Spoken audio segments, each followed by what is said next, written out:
selam dostlar, kanalıma hoş geldiniz. Bugün size Akış Saparov'tan sana geldiğin akaydım akortlarını görkezdim. Aydımın orijinal çoğunu fa minörden gidiyor. Ritmim şöyle görkezeyim.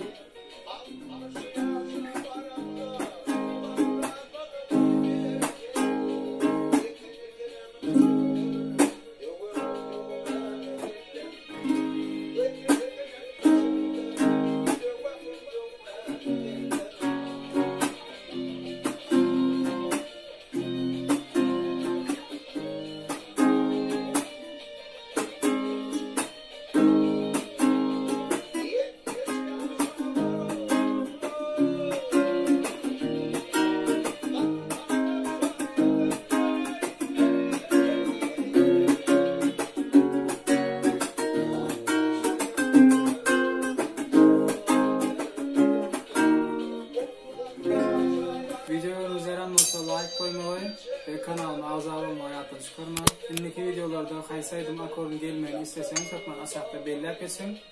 Bundan sonraki videolarda görüşeceğinize hoşça kalın.